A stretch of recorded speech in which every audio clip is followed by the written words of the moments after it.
Madame la vice-rectrice, chers et chers collègues, chers et chères étudiants et étudiantes, mesdames et messieurs nos invités. Vous voyez ici devant vous le programme des festivités pour cette première partie de soirée. Donc au nom du décanat, j'ai l'honneur et le grand plaisir de vous souhaiter à toutes et toutes une très chaleureuse bienvenue dans cette cérémonie d'ouverture des cours de l'année académique 2022-23. Je tiens à saluer tout particulièrement les lauréats et les lauréates des prix de faculté, leurs parents, leurs amis, ainsi que les étudiants et les étudiantes qui sont présents dans la salle. Et je remercie évidemment les collègues qui ont pris le temps de se déplacer pour cette cérémonie rituelle qui marque le début de notre nouvelle année académique. Comme vous le savez, cette cérémonie offre la possibilité de faire le point sur l'année écoulée, de poser quelques jalons pour l'année académique à venir, surtout de procéder à la remise des prix de la faculté avant de donner la parole à une personne, celle qui a été choisie pour illustrer la qualité et la richesse des recherches menées au sein de notre faculté. Vous étiez là peut-être. L'année dernière, cette cérémonie d'ouverture des cours avait encore une coloration particulière, avec les incertitudes qui planaient encore sur nous, au-dessus de nos têtes, je dirais, avec le risque d'une nouvelle période de confinement qui était dans tous les esprits, avec les règles de distanciation sociale qui étaient encore en vigueur, les masques encore obligatoires. Bref, la prudence était de mise. Il a fallu pour nous gérer cette période de transition en même temps que le démarrage d'un nouveau mandat de décanat. Et je tiens à saluer mes collègues et à les remercier, mes camarades du décanat SSP, qui se sont lancés avec une énergie et un enthousiasme incroyable dans leurs missions respectives, en dépit des incertitudes qui planaient encore sur ce que l'on désignait à ce moment-là comme la reprise. Je tiens également à dire toute mon admiration pour le personnel administratif et technique de notre faculté, sous la houlette de notre administratrice indispensable, Roselyne Costa, pour leur diligence et leur professionnalisme dans ces moments qui ont continué d'être marqués par l'incertitude et l'imprévisibilité. C'est avec une certaine fierté que je peux dire que la faculté SSP a fait preuve d'une grande réactivité, d'une admirable capacité d'adaptation à ce qui était la fin d'une épreuve qui n'en finit pas. Alors, grâce à quelques collègues intrépides, nous avons réussi à organiser les premières manifestations collectives sur le campus tout à fait rapidement après la levée des restrictions. Je dois dire même que le vernissage de l'ouvrage coordonné par Jean-Philippe Lerèche sur l'histoire de la faculté a eu lieu le jour même de la levée des restrictions Covid. C'était quand même une performance et c'était assez osé. Les cérémonies de remise des grades ont eu lieu en novembre, à nouveau en présentiel, et à chaque fois, je dois dire que la joie des retrouvailles a été palpable. Cette année, l'épreuve de la Covid semble bien loin, mais d'autres événements ont jeté une ombre au-dessus de nos vies quotidiennes. Je pense évidemment à cette guerre inattendue qui fait rage en Ukraine, à cet été caniculaire que nous avons traversé et qui nous a permis, je pense, de prendre toute la mesure de l'urgence planétaire, de notre obligation morale à œuvrer de toutes nos forces en faveur d'une transition qui ne sera pas seulement climatique, mais aussi démocratique et économique. Alors, il serait exagéré de dire que notre faculté a connu ce qui est sur toutes les lèvres, surtout dans les magazines RH, le Big Quit, une vague de démissions. Ce n'est pas vrai, mais au retour de la période de confinement, nous avons constaté qu'un temps de réajustement a été nécessaire. Ce temps a probablement été plus long que ce que l'on avait imaginé, en tout cas au moment de la joie des retrouvailles. Au niveau de l'administration de la faculté, nous avons connu pas mal de départs. Nous avons eu parfois du mal à attirer suffisamment de candidatures sur les postes mis au concours. Et nous avons même été tellement débordés par moments que nous n'avions même pas le temps de mettre les postes au concours alors que nous avions le financement. Côté étudiants enseignantes, je pense, comme du côté du personnel administratif et technique, on a manifestement eu un peu de mal à retrouver nos marques ou à en définir d'autres, tant le monde a basculé définitivement du côté de l'hybridité. Alors, on n'a pas besoin d'être sociologue ni même psychologue du travail pour connaître les aspects de l'organisation du travail qui ont un impact négatif sur le bien-être et la santé. Je me permets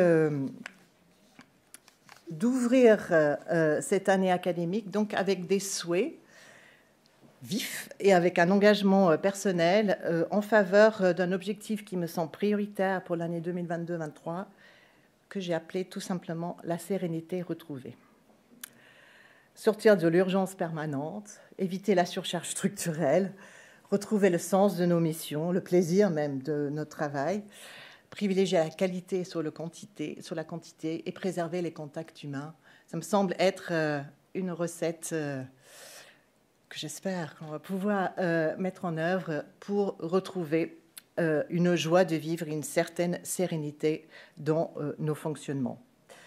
La collaboration des directions d'instituts est indispensable pour atteindre cet objectif et je remercie les collègues qui ont œuvré, qui se sont engagés dans ces fonctions pour le bien de la faculté. Je les remercie de leur disponibilité et je suis ravie des collaborations qui s'annoncent avec vous. Alors, cet objectif de sérénité retrouvée me semble d'autant plus réaliste que nous œuvrons désormais dans un contexte institutionnel qui est non seulement clairement posé, mais qui est très enthousiasmant à mes yeux, qui paraît propice à l'épanouissement des membres de la faculté en particulier. Vous le savez comme moi, le plan d'intention de la direction de l'UNIL, qui couvre la période 2021-2026, donne la priorité à 5 grands enjeux sociétaux, qui font pleinement écho aux enseignements et recherches qui sont menés au sein de notre faculté. Que ce soit la compréhension des conditions de transition écologique que je viens d'évoquer, les enjeux d'égalité, diversité et inclusion, les enjeux de santé, vus du point de vue des sciences humaines et sociales, ou de l'impact et la place des sciences dans la société, surtout une société marquée par la transition numérique. Il me semble que notre faculté peut se targuer d'être capable de répondre et de relever ces enjeux du point de vue de ses travaux scientifiques. Mais ce plan reconnaît aussi un enjeu institutionnel qui consiste justement à repenser l'enseignement, la recherche, les carrières et les relations institutionnelles dans un monde post-Covid, celui donc dans lequel, il faut bien dire, on est en train de retrouver nos marques. Alors justement, l'une des qualités de notre faculté, c'est d'être un incubateur de recherche et de connaissances scientifiques qui sont susceptibles d'alimenter le débat public et d'orienter les choix stratégiques d'avenir. Je ne donnais que quelques exemples ici, mais je pense évidemment à la mobilisation exemplaire de nos chercheurs dans le cadre du programme national de recherche PNR 80, intitulé « Enfin Covid-19 et société », c'est-à-dire avec une reconnaissance de la dimension sociétale de la pandémie, la nécessité de mobiliser des cadres d'analyse socio, économico, psycho, politiques pour comprendre la période que nous venions de traverser. Alors, je ne peux que donner quelques exemples. Ici, c'est un peu une wish list parce que nous avions 12 projets qui étaient déposés dans le cadre de cet appel à projet du Fonds national. Nous avons encore 4 qui sont en lice et j'espère qu'en les affichant devant vous ce soir, les 4 vont obtenir un financement. En tout cas, dans notre faculté, nous avons vraiment la grande fierté de soutenir des recherches qui sont en prise justement avec les grands enjeux sociétaux. Alors, nous avons pris ici quelques exemples. Je ne peux pas citer évidemment tous les projets qui sont en cours, mais pour illustrer cette diversité, pour illustrer pour nous l'importance de faire vivre nos recherches auprès d'acteurs et actrices de la société civile. Donc, vous avez, comme je l'ai dit, les exemples de travaux qui adressent des enjeux majeurs de notre temps et qui le font en articulant leurs travaux avec des acteurs et actrices, que ce soit collectifs ou individuels, de la vie sociale. Ici aussi, un certain nombre de travaux qui sont à nouveau pleinement en prise avec nos grands enjeux, des programmes qui s'adressent aux questions qui touchent à l'organisation familiale, qui touchent à l'organisation politique, qui touchent au parcours de vie, bien évidemment, une de nos thématiques majeures, qui touche à la question genre et ville. Bref, un ensemble de travaux qui, me semble-t-il, sont effectivement en train de se développer et qui sont directement en articulation avec des enjeux majeurs de société. Alors, cette évocation de l'année écoulée ne serait pas complète sans la mention d'un certain nombre d'événements qui ont marqué, qui ont jalonné l'année 2021-2022. Je pense évidemment à ces événements scientifiques, ces colloques et ces congrès qui mobilisent beaucoup de monde, qui attirent beaucoup de monde vers Lausanne et qui donnent à voir en fait la richesse de nos recherches. Je pense cette année particulièrement au Dies Academicus, où nous avons eu le plaisir de voir le professeur Richard Steterson recevoir donc un doctorat honoris causa de la part de l'UNIL au titre de sa contribution majeure aux activités de Lives autour de ces 12 dernières années. Un certain nombre d'autres manifestations que j'ai piochées un peu au hasard au gré de mes activités d'ouverture, de fermeture, de colloques. La semaine internationale d'éducation et de formation qui s'est déroulée la semaine dernière sur le campus, qui a attiré quasiment 1000 personnes autour de ce marathon qui a consisté à adosser 3 événements scientifiques les uns derrière les autres sur une semaine complète. C'était pas évident, mais finalement, ça a bien fonctionné.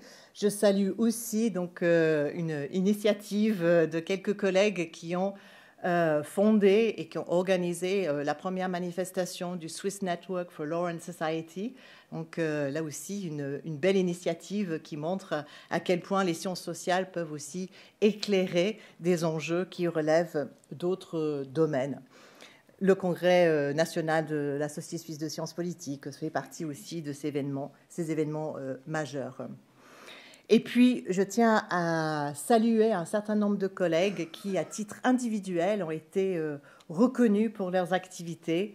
Olivier Filleul s'est vu attribuer le prix Mataillé-Dogon de la Société européenne de sciences politiques pour l'ensemble de son œuvre, mais particulièrement en reconnaissance de sa contribution à la compréhension des mouvements sociaux.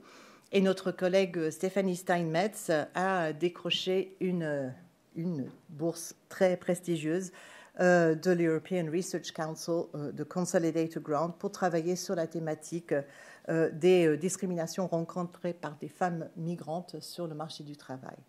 Donc, bravo à ces collègues reconnus à titre personnel, mais il me semble qu'on a là le résultat d'une dynamique collective qui permet justement d'œuvrer dans le sens d'une belle recherche impactante, comme on ne devrait pas le dire, mais je suis anglaise, je peux me le permettre.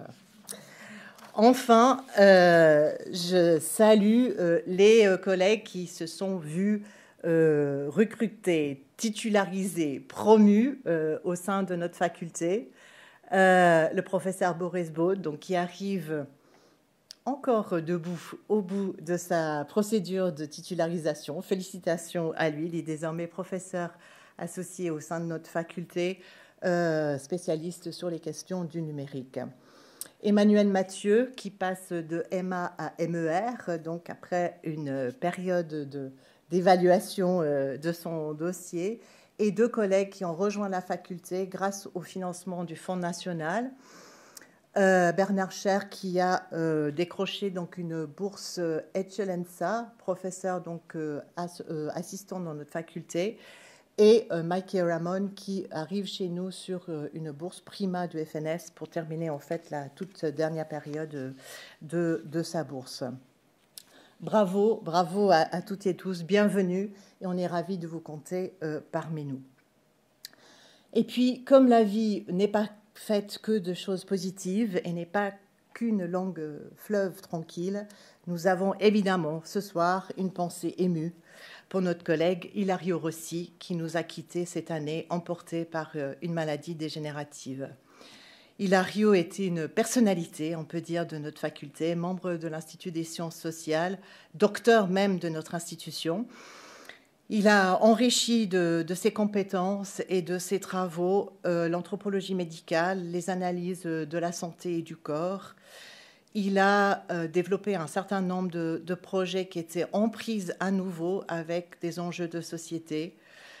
Nous avons une pensée très émue ce soir pour sa famille, pour ses amis qui étaient nombreux, pour sa fille qui poursuit ses études au sein de notre faculté. Adieu. Passons donc aux perspectives pour l'année 2022-23. La sobriété, ai-je dit, est à l'agenda de la faculté. Alors évidemment, on commence par la sobriété énergétique.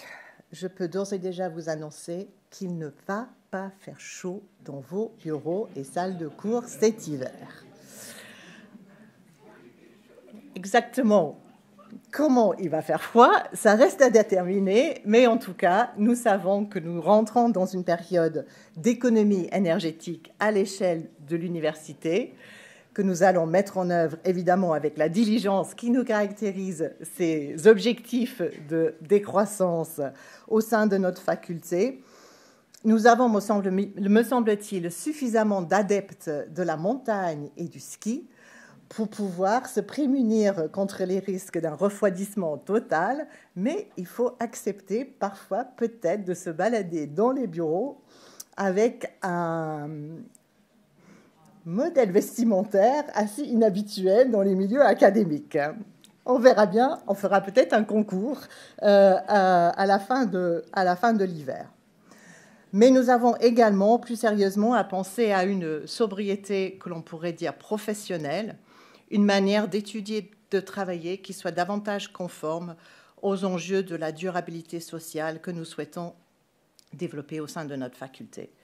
Et cela passe évidemment, et oui, je l'évoque encore, par les axes stratégiques de notre plan de développement facultaire. Je vous l'avais présenté l'année dernière, je ne veux pas re-rentrer dans le détail, mais je voudrais simplement profiter de cette assemblée pour mettre l'accent sur un des chantiers qui va être prioritaire pour le décanat en ce début d'année académique. Il s'agit de la mise en œuvre d'une politique plus renforcée d'accompagnement du développement des carrières. On avait identifié cet axe comme prioritaire dans le plan de développement et je voudrais ce soir partager avec vous les résultats d'un projet qui a été mené par le dicaster Relève Égalité, par Eva Green, mais surtout par Laure Kaiser, qui était notre chargée de mission Égalité Relève, qui est partie vers de nouveaux horizons professionnels. Et ce projet avait pour objectif d'illustrer la diversité des parcours qui mènent à une carrière académique au sein de notre faculté.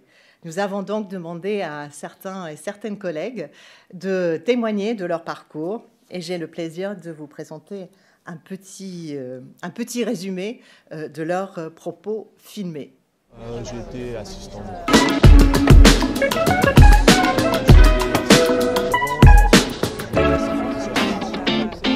Si j'avais un conseil à donner, c'est celui qu'on m'a donné tout au début de mon parcours postdoctoral, qui est « honore tes engagements ». Si tu t'es engagé dans quelque chose, tu le fais et tu le fais à fond. Il faut être motivé pour faire une carrière académique. C'est vraiment très important de se focaliser sur des sujets passionnants qui nous concernent. Le conseil, c'est de ne pas être forcément trop pragmatique, mais de travailler sur les choses qui sont les plus passionnantes. Même si c'est difficile puisqu'on est étudiant et qu'on ne connaît pas le système universitaire, c'est de bien s'entourer et d'être dans des bonnes conditions pour mener ses premiers travaux de recherche parce qu'on se rend compte à la longue que c'est essentiel entre un étudiant qui va être peut-être un peu moins bien suivi, qui va bénéficier de moins d'entourage et une institution qui est moins soutenante aussi peut-être. être au bon endroit et tout de suite aller vers les gens qu'on estime compétents et pointus sur les questions de recherche qui nous intéressent. Je pense être bien au clair sur le fait de se lancer dans une entreprise de longue haleine qui va demander de la ténacité, beaucoup de rigueur, beaucoup de patience, puis très vite de se constituer des réseaux affinitaires de pairs ou de personnes de confiance avec qui justement mettre en commun les réflexions et échanger et se relire des choses mutuellement et discuter ensemble des travaux en cours. Continuer malgré les critiques qu'on peut avoir dans les articles qu'on va publier, etc. Plein de parcours possibles. Le tout, c'est d'optimiser les chances, justement de s'ouvrir des portes. Idéalement, il faudrait un plan B. Comme je dis, on peut être brillant, mais ne pas avoir la chance qu'un poste s'ouvre au bon moment. Et donc, c'est pas mal d'avoir un plan B et se dire, si ça ne marche pas, je peux aussi aller travailler dans une administration publique, dans une ONG, dans une entreprise, et donc garder un œil ouvert et se dire je reste indépendant par rapport aux aléas de ce petit marché de l'emploi académique. Parce que vous vous trouvez dans un environnement où les personnes très intelligentes et érudites sont légion, vous risquez d'être souvent frustré et déçu. Donc ce que je dirais aux jeunes, c'est de réfléchir à ce en quoi leurs idées peuvent apporter aux autres. Donc se décentrer et de trouver un sens, une finalité, disons, autre que simplement un dossier ou un CV. De vraiment suivre leur intérêt, leur passion et de saisir les opportunités qu'elles ont.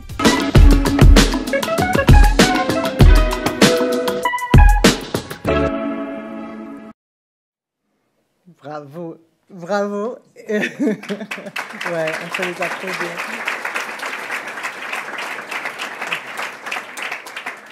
Merci beaucoup aux collègues d'avoir joué le jeu. Et puis vraiment, on est trop content de vous avoir. Vous êtes enthousiaste, vous êtes pragmatique, vous êtes intelligent. C'est un bonheur de vous avoir parmi nous. Alors, pour l'agenda de la faculté, nous avons pas mal d'événements qui sont déjà agendés. Et je voudrais simplement attirer votre attention sur un certain nombre d'entre elles, sans prétendre à l'exhaustivité. Mais quand même, souvenons-nous que cette année marque donc la fin des 12 années de fonctionnement de notre NCCR Lives, marque aussi la naissance d'un nouveau centre interdisciplinaire stratégique de la direction, le CIR Lives, qui va perpétuer, je n'en doute pas un instant, l'excellence de la recherche sur les parcours de vie et des vulnérabilités qui a pu être développée au sein de notre faculté et au-delà, à l'échelle interfacultaire et interinstitutionnelle. Donc, suivez les événements de clôture et d'ouverture, de clôture du NCCR Lives et d'ouverture du Centre Lives qui figurent donc à l'agenda de la faculté. Par ailleurs, nous avons un certain nombre de collègues qui se sont déjà plongés dans l'organisation d'événements scientifiques qui vont jalonner notre année académique. Donc, nous avons la journée romande, la 4e journée romande en psychologie positive qui est agendée pour le mois de février. Au mois de juin, on va à nouveau accueillir le congrès de l'International Society for the History of Physical Education and Sport. Et puis, plus tard, en mois de septembre, on accueille ici à Lausanne le congrès de la Société suisse en études genre. Donc, des événements diversifiés, comme vous pouvez le voir, avec des thématiques qui sont à chaque fois en rapport avec nos problématiques de recherche et avec les activités de nos centres, observatoires et plateformes. Et je termine ce panorama sur une note qui est toujours joyeuse. Nous vous rappelons que vous êtes cordialement invités à assister aux cérémonies de remise des grades qui ont toujours lieu à peu près au même moment, vers le 25-26 novembre, un jour pour les remises de grade de bachelor, un jour pour les remises de grade de master et de doctorat. Nous essayons de faire de ces cérémonies des moments joyeux qui fêtent à la fois nos lauréats, mais qui nous permettent de nous retrouver et de festoyer quelque peu ensemble. Et puis, cette année, nous avons prévu une journée de la recherche en SSP qui aura lieu au mois de mars et dont le programme est en train d'être finalisé. Avant de passer à la remise des prix, qui est aussi un moment toujours très joyeux, je voudrais saluer un certain nombre de collègues qui, cette année, vont nous quitter pour partir à une retraite bien méritée, ou d'ailleurs pour certaines d'entre elles qui sont déjà parties. Il se trouve que cette année, les femmes sont à l'honneur, ce qui n'est pas du tout bon pour nos statistiques de féminisation du corps professoral, je dois le dire. Dans l'ordre de leur départ, je salue et je remercie très chaleureusement pour leur contribution au bon fonctionnement de notre faculté, Madame Hélène Joly, qui est partie en fait en février de cette année, qui était donc documentaliste au VIDOC, responsable donc du pôle documentaire sur la vie politique, sociale et économique en Suisse, et qui était par ailleurs diplômée en étudiant de l'Université de Genève. Je salue, je ne sais pas si elle est là, Marianne Von Canel, qui s'est occupée pendant à peu près une quinzaine d'années du secrétariat des postgrades. Donc, je pense que parmi les lauréates doctorants de ce soir, il y a un certain nombre qui ont bénéficié de l'accueil, de la gentillesse de Marianne, qui a accompagné plusieurs générations de docteurs et de doctorantes de notre faculté. Ensuite, ce sera le tour de Marie Santiago. Marie Santiago, professeure et chercheuse en psychologie de la santé, figure clé de notre faculté, qui a assuré pendant de nombreux mandats, de mandats successifs, les fonctions de doyenne, de vice-doyenne qualité surtout. Elle a laissé une empreinte non seulement sur les procédures qualité que nous mettons en œuvre dans notre faculté, mais aussi plus largement au sein de l'université. Elle a fini par accepter un mandat de doyenne. Je dois dire que j'ai eu le grand plaisir de lui succéder. Et elle a œuvré dans une période qui était particulièrement difficile pendant cette fameuse confinement, fermeture.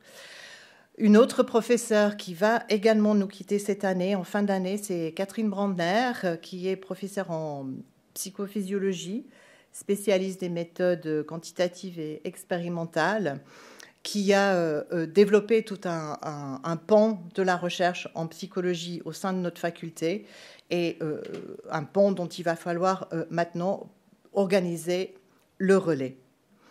Du côté du personnel administratif et technique, nous aurons la tristesse de voir partir aussi au mois de décembre Isabelle Janton.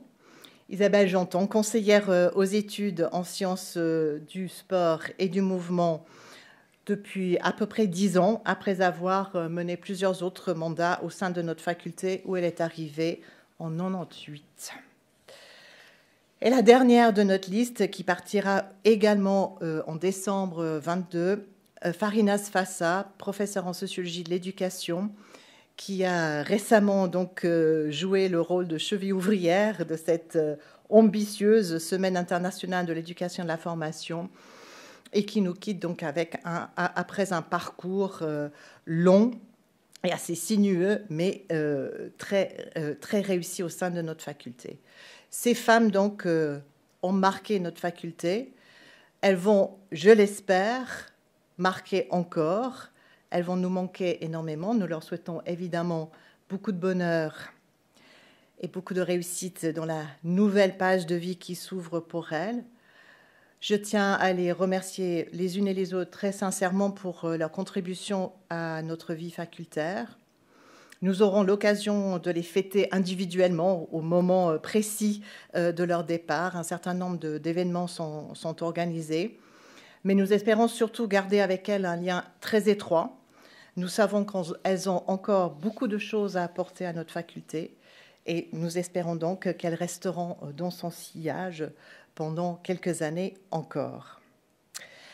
Voilà, mesdames, messieurs, une belle dynamique scientifique en perspective, sous l'égide des exigences de sobriété, certes, mais néanmoins, je l'espère, placé sous l'angle des retrouvailles et de la dynamique et des relations humaines chaleureuses. Avant de passer à la remise des prix, je vous souhaite à toutes et à tous une très belle et une très heureuse année académique 2022-2023. Et maintenant, la remise des prix.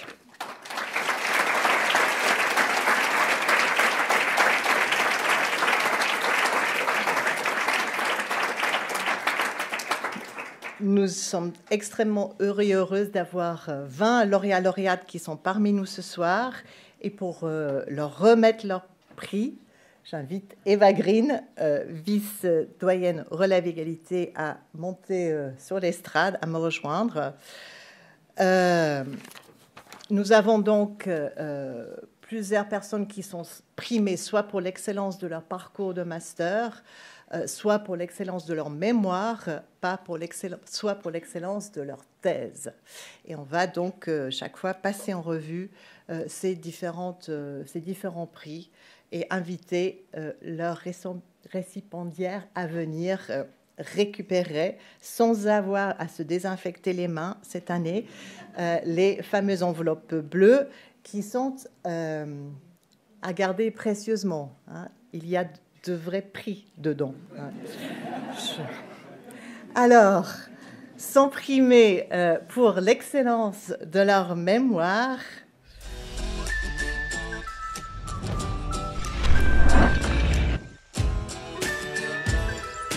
Le titre de mon mémoire, c'est « Cancer du sein et de l'utérus, la discussion de la sexualité en consultation gynécologique, les points de vue des gynécologues ». Une transformation néolibérale de l'État, socio-histoire de l'administration pénitentiaire vaudoise entre 1960 et 1978. Qu'est-ce que c'était le titre? La détermination des seuils ventilatoires par la variabilité de la fréquence cardiaque, technique, méthode et automatisation. Sensibilisation, individualisation, moralisation, l'écologie comme problème public dépolitisé. C'était un mémoire qui s'intéressait au vécu subjectif des gynécologues dans la discussion de la sexualité avec des patientes oncologiques qui avaient ou qui ont eu des cancers du sein ou de l'utérus. D'essayer de comprendre la manière avec laquelle les problèmes climatiques, environnementaux, écologiques étaient problématisés pour le large public de 19h30 et aussi un peu de l'émission Forum. Comment est-ce que les dirigeants du service pénitentiaire vaudois qui a été créé en 1968 ont cherché à réformer ce service et l'État plus largement? Dans quelle mesure ces réformes s'inscrivaient dans un tournant néolibéral? Déterminer des zones d'intensité d'effort pour pouvoir évaluer, suivre et ensuite optimiser les entraînements pour chaque athlète. Actuellement, je suis en première année de doctorat à l'Université de Fribourg en psychologie. Je fais une thèse qui porte sur l'influence du langage inclusif et des stéréotypes de genre sur les intérêts des adolescentes et des adolescents pour des métiers de santé, comme par exemple les soins infirmiers. L'idée, c'est de pouvoir prolonger ce travail de mémoire dans une thèse pour le développer, disons, au maximum. J'ai commencé une thèse à l'Université de Fribourg en histoire, du coup, sur un sujet proche et loin, sur la place de la Suisse dans la réforme pénitentiaire internationale. Ce que j'aimerais, ce serait travailler justement dans des laboratoires pour pouvoir aider et conseiller des athlètes, en parallèle pouvoir continuer un peu de la recherche.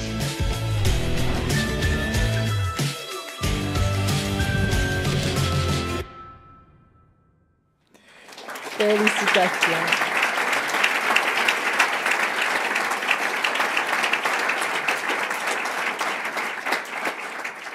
On va retrouver ces lauréats et lauréates tout à l'heure parce qu'on va délivrer les prix institut par institut.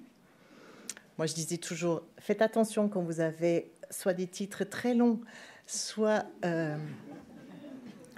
des laudatio très longs, parce qu'il y a quelqu'un qui doit les lire. Voilà. Donc moi, j'avais une préoccupation assez personnelle, mais là, je vois qu'en fait, il y a d'autres choses qui comptent quand il s'agit de penser au prix de son mémoire ou de sa thèse. Donc, nous commençons avec les lauréats et lauréates de l'Institut des sciences du sport et du mouvement. Sont primés donc parmi les diplômés de la maîtrise universitaire pour l'excellence de leur parcours de master. D'abord, Madame Laura Fressinger.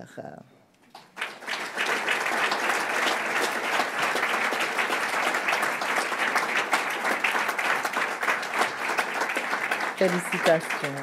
Ensuite, Monsieur Bastien Krum.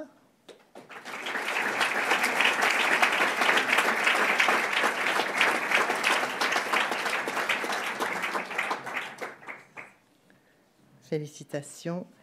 Et Madame Julia Primavesi.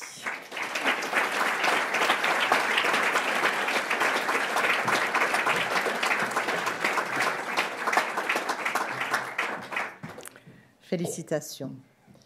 Et primé toujours dans la filière des sciences du sport pour l'excellence de son mémoire, Alexandre Babecci.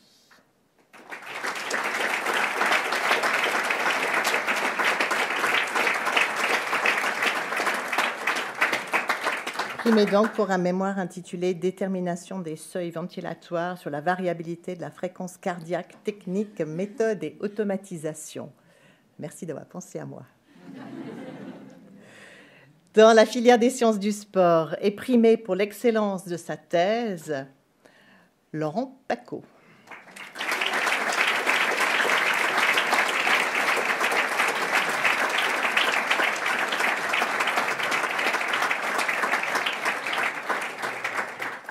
Thèse intitulée « Faire carrière dans le Power Chair Hockey, formation et transformation des parcours de vie des personnes ayant des capacités ou des incapacités sévères ». Félicitations à ces lauréats-lauréates de la filière des sciences du sport.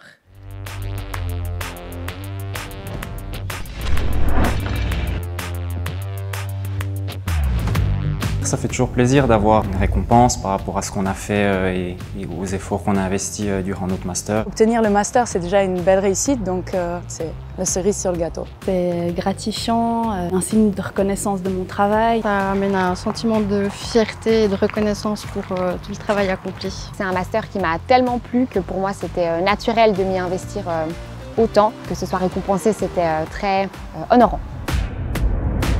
Ici à Géopolis, très accueillant, très lumineux. Anthropole, parce que j'ai aussi fait mes études de philo là-bas. Le Synathlon, dans lequel j'ai passé forcément une grande partie de mon temps ici lorsque j'étais étudiant. Peut-être la cafétéria pour ces moments où autant on bossait en groupe, autant on débriefait, on partageait nos expériences. Comme j'étais beaucoup à distance, j'aurais justement voulu plus être ici sur le campus. Un endroit marquant, c'était quand même la cafette parce qu'on y passe beaucoup de notre temps. La suite pour moi, c'est que j'ai commencé il y a 2 semaines d'enseigner dans une école de culture générale dans le Jura. J'enseigne la psychologie. Je suis en stage à la Corodis, à la commission romande de diffusion des spectacles, et je travaille dans le milieu de la culture. J'ai commencé ma thèse de doctorat ici à l'ISUL donc en septembre 2020. Je suis actuellement assistant diplômé ici pour une durée de 5 ans. Je travaille pour la fondation JobTrek, puis là-bas conseillère en orientation et formatrice. C'est l'endroit où j'ai fait mon stage et ensuite, une fois que mon stage s'est terminé, ils m'ont proposé de rester là-bas. J'ai ouvert mon propre centre de santé, Activita Centre en Valais, et c'est un super beau challenge.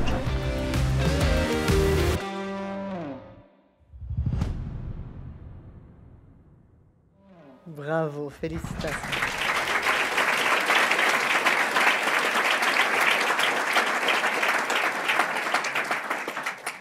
Nous passons maintenant à la filière des sciences sociales et est primée pour l'excellence de son parcours de master, Eugénie Fazel.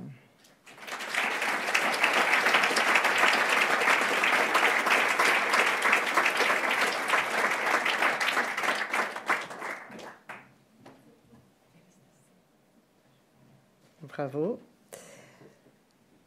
Et primé pour l'excellence de son mémoire, Guillaume Maté.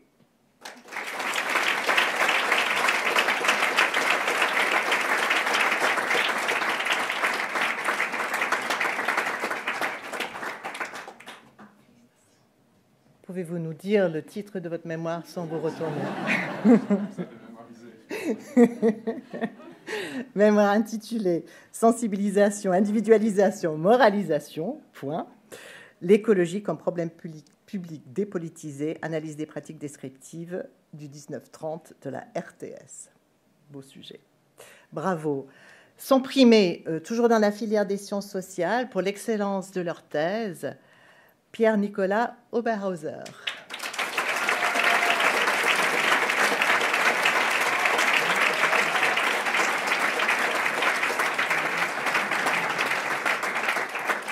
Thèse intitulée « Éprouvante relation médicale, groupe de discussion de cas et difficultés interactionnelles en médecine ». Bravo. Également, pour l'excellence de sa thèse, Michael Perret, toujours dans la filière des sciences sociales.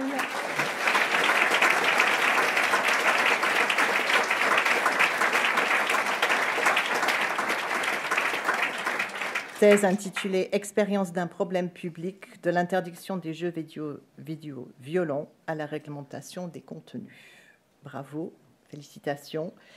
Et primée pour l'excellence de sa thèse, Lucille Quéré.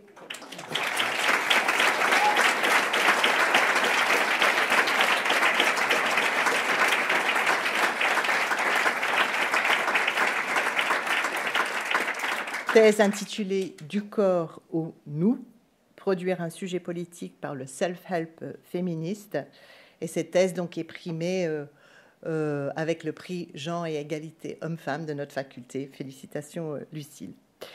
Et enfin, Dagna Rams, qui est primée aussi pour la qualité de sa thèse, mais qui est absente aujourd'hui.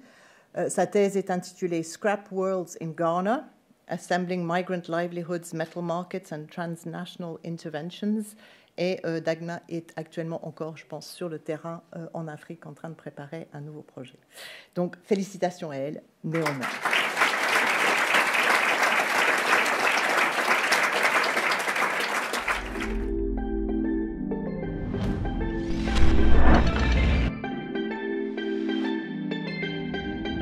Ma thèse s'intitule « Le sort ou la raison, persistance et disparition du tirage au sort en Suisse ». Faire carrière dans le Power Chair, OK. Formation et transformation des parcours de vie de personnes ayant des incapacités physiques sévères. Scrap Worlds in Ghana, Assembling Migrant Livelihoods, Metal Markets and Transnational Intervention. Gouverner les indésirables par le bénévolat, sociologie politique de la mise au travail gratuit. C'est un titre vraiment très long. Expérience d'un problème public, de l'interdiction des jeux vidéo violents à la réglementation des contenus. Scrutinizing problem size effects in arithmetic through development to better understand cognitive learning. Développement de la carrière dans deux contextes culturels et économiques différents, études empiriques, développement d'échelle de mesure et enjeux autour du travail décent. La Grèce libre, projet politique dirigé par les communistes grecs pendant la guerre civile de 1947 à 1949. The universality of color emotion associations. Et je crois que c'est ça. J'ai essayé de comprendre comment des personnes qui subissent des inégalités sociales, en se réunissant pour faire du sport, parviennent à collectivement travailler leurs destins sociaux. Ma thèse était basée sur la recherche du terrain au Ghana, dans les zones de recyclage de métaux. J'étudie comment ce nouveau processus d'extraction crée des risques pour les recycleurs. Ma thèse s'intéresse à la néolibéralisation des politiques d'accueil et d'assistance. Donc à l'égard de personnes migrantes, je me suis intéressée à la manière dont l'État délègue la mise en œuvre de ces politiques d'accueil et d'assistance à des organisations caritatives. Comprendre le développement de la carrière auprès de différentes populations, étudiantes, adultes sans emploi et adultes en emploi, développer une échelle qui permet de mesurer les difficultés perçues par les étudiants à leur future transition dans le monde du travail. Ma thèse a porté sur l'expérience des jeux vidéo violents, comment les parlementaires ont cherché au début des années 2000 à interdire définitivement les jeux vidéo violents en Suisse, comment les discours médiatiques ont repris ces inquiétudes. Ma thèse, elle montre que le tirage au sort comme mode de sélection des responsables politiques, comme l'élection, est en fait très utilisé dans l'histoire, comme en Suisse où on a trouvé des dizaines d'exemples, même jusqu'en 1830. Et puis elle tente de comprendre aussi pourquoi à ce moment le tirage au sort est balayé des institutions politiques et pourquoi on pense aujourd'hui que c'est une procédure totalement farfelue. I researched when, why, and how people link colors with emotions. For example, we say I feel blue or I am green with envy. And I found that these associations were very similar across the world. L'idée de la thèse, c'était d'étudier donc l'apprentissage de l'arithmétique, comment est-ce que les personnes apprennent de nouvelles compétences cognitives, de comprendre comment ça se passe pour pouvoir orienter la façon dont on enseigne. C'est à peu près ça, en cours.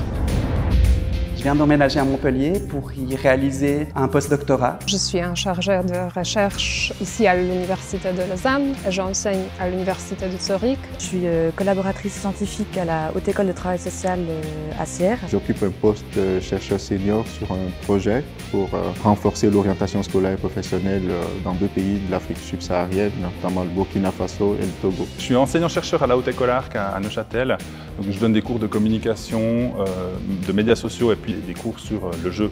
Je travaille comme collaboratrice scientifique à l'Office fédéral de la statistique. J'élabore des indicateurs sur la pauvreté et je fais des statistiques et des programmes pour calculer tout ça. Alors j'ai quitté le monde universitaire pour travailler sur les politiques des drogues et des addictions dans une association qui s'appelle le GREA et qui défend les positions des professionnels dans le domaine.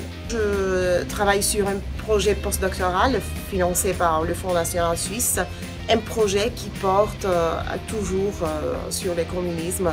I am extending this line of research as a senior researcher at the University of Vienna, where I am studying blind individuals, how they think about color, how they associate them with emotions, and also what they think about aesthetics and art.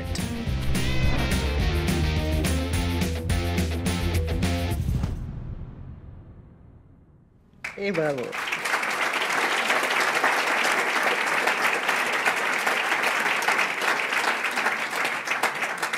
Nous passons à la filière de sciences politiques et primé en sciences politiques pour l'excellence de son mémoire, Anouk Essayad.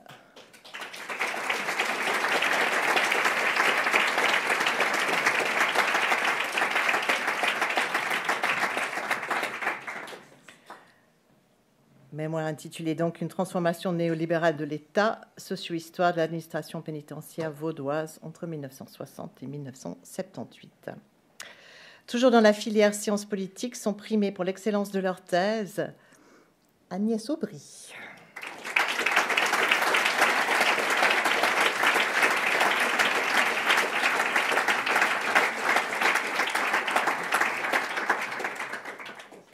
Une thèse intitulée donc « Gouverner les indésirables par le bénévolat, sociologie politique de la mise au travail gratuit ». Deuxièmement, Anastasia Koukouna.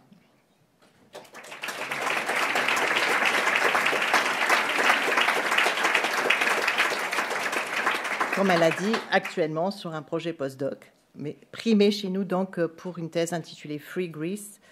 1947-1949, a communist state in the Greek countryside during the Civil War. Toujours dans la filière sciences politiques, Maxime Mélina, qui est là, je pense.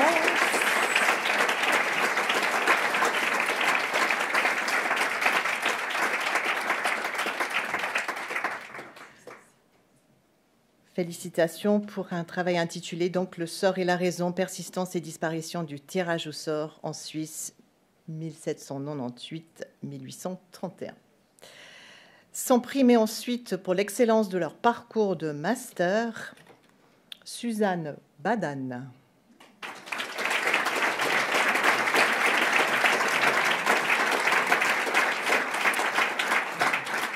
Qui n'a pas pu être avec nous ce soir. Alice Favargère, qui est là.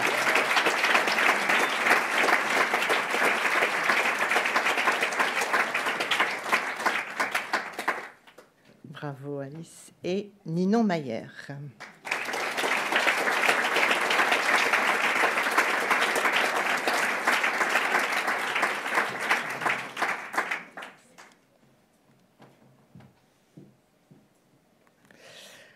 Sont primés parmi les diplômés de psychologie, donc pour l'excellence de leur mémoire, Samuel Arters.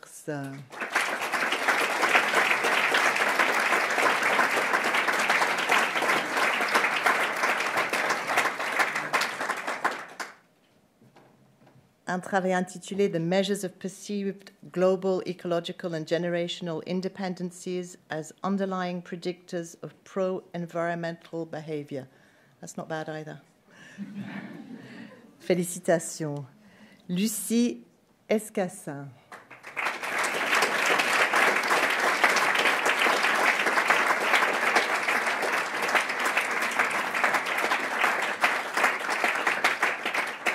pour un mémoire donc intitulé « Cancer du sein et de l'utérus, la discussion de la sexualité en consultation gynécologique, les points de vue des gynécologues ». Félicitations. Carole Rosset.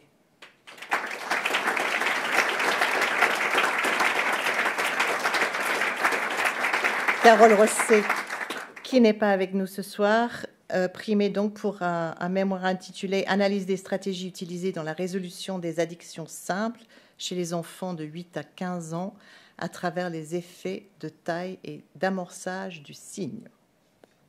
Ça m'a l'air tout à fait bien. Sont primés ensuite pour l'excellence de leur thèse, avec un intitulé effectivement assez long, Coucou Atis Kobe.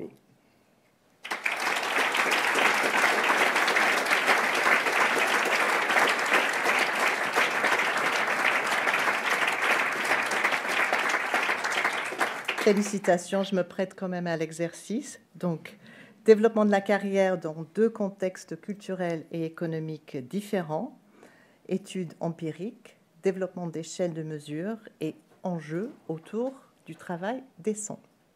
Enjeu majeur, effectivement. Félicitations. Jeanne Bagnou.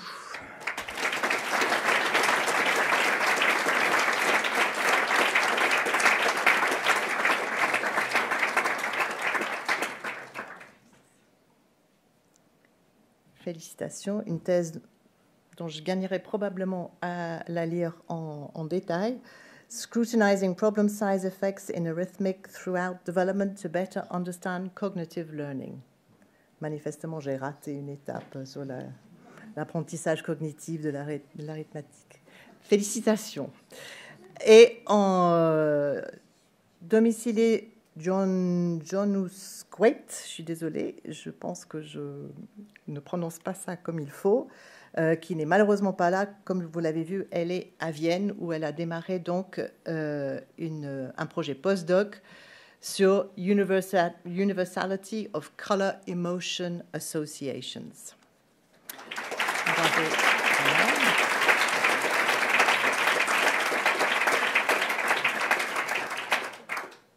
Et puis Sophie Montsoranis-Boda, qui est là.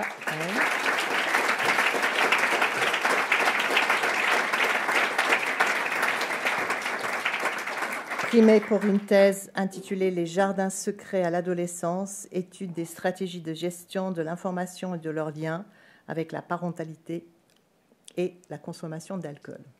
Félicitations.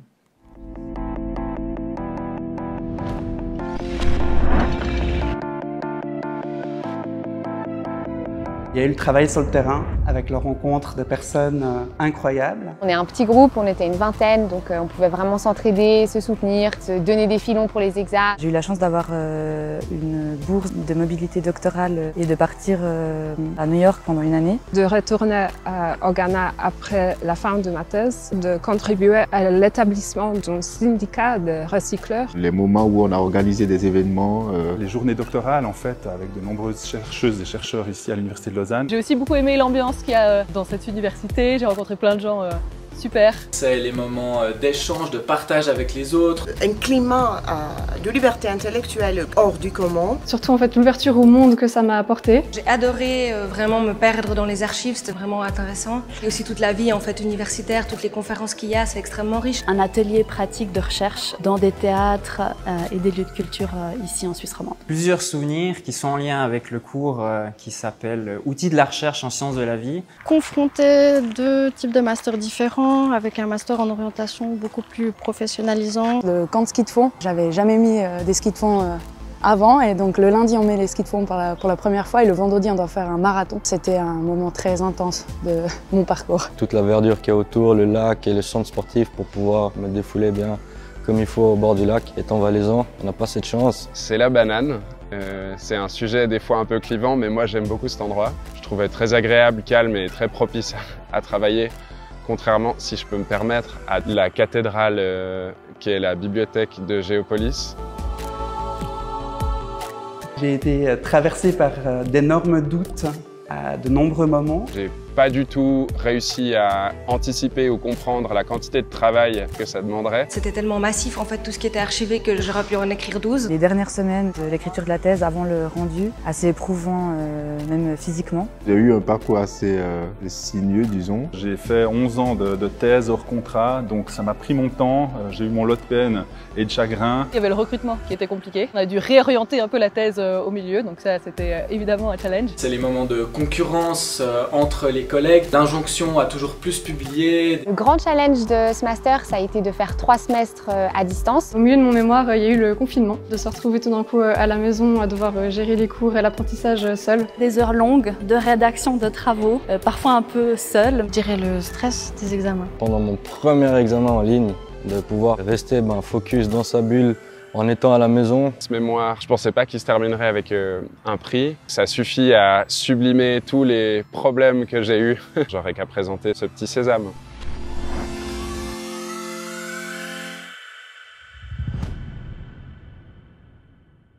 Bravo.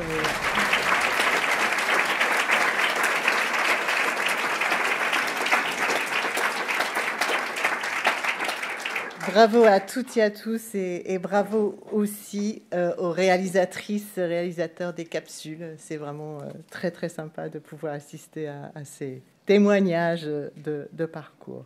Et merci beaucoup à Eva pour la remise des prix. Nous passons donc maintenant à la partie scientifique de notre cérémonie. J'ai le grand plaisir d'accueillir donc la professeure Eva Heim. Vous savez que chaque année, on tente de changer de discipline, de changer d'objet de recherche, de changer d'approche et de donner à voir la diversité des recherches qui sont menées au sein de notre faculté. Cette année, donc, Eva Heim a gentiment accepté d'assurer cette tâche, qui est parfois un peu ardue, d'assurer cette conférence avec une intervention intitulée « La santé mentale, mise en contexte ». Pour la présenter brièvement, Eva donc, a rejoint l'Institut de psychologie en février 2021. Elle a un parcours riche et diversifié. Elle a étudié la psychologie à Fribourg, puis à Berne, et puis elle a soutenu sa thèse à l'université de Berne, mais elle a surtout mené des recherches de terrain en Bolivie auprès de femmes issues de milieux défavorisés qui subissaient des violences conjugales. Et plus spécifiquement, elle a travaillé sur la décision de ces femmes de rester ou de quitter leur partenaire violent. Après son doctorat, elle a rejoint la gestion du pôle national de recherche Nord-Sud, qui était domicilié à ce moment-là à l'université de Berne. Et elle a été, entre 2015 et 2021, maître d'assistant à l'Institut de psychologie à l'université de Zurich. C'est donc depuis peu qu'elle s'aventure en terre romande. Et elle a très gentiment accepté de faire son intervention en français pour nous ce soir.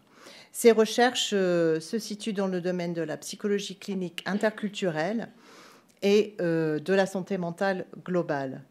Elle travaille sur l'adaptation culturelle des interventions psychologiques, sur les aspects culturels de la psychopathologie et sur la stigmatisation et la discrimination liée aux troubles mentaux.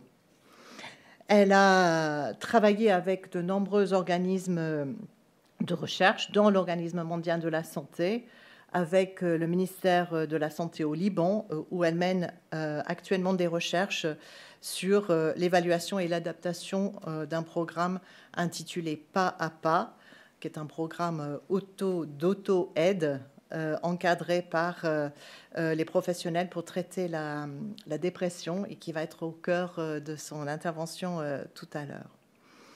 Eva Heim donc, enseigne principalement en psychologie clinique interculturelle.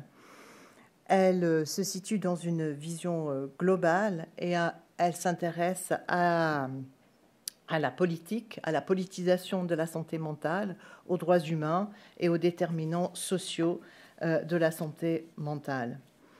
Avec ces différents projets, elle incarne un peu l'esprit de notre faculté en combinant des méthodes quantitatives et qualitatives, des interventions de type pratique et des réflexions de type scientifique, en combinant des méthodes habituellement utilisées en psychologie et des méthodes issues des sciences sociales. Nous sommes très heureuses qu'elle ait choisi de poursuivre ses travaux au sein de notre faculté et encore plus heureux qu'elle ait accepté de les présenter ce soir. Donc Eva, c'est avec grand plaisir que je te cède la parole.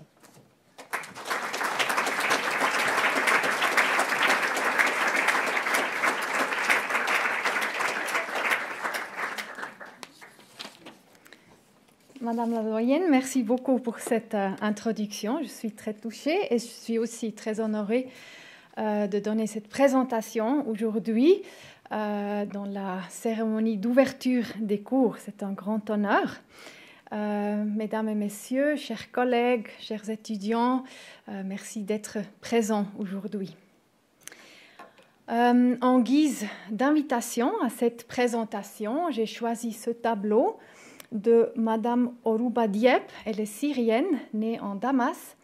Elle vit en exil en France depuis 2016.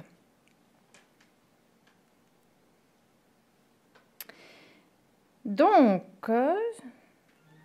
ça c'est... Ok, super. Ce sont mes slides là.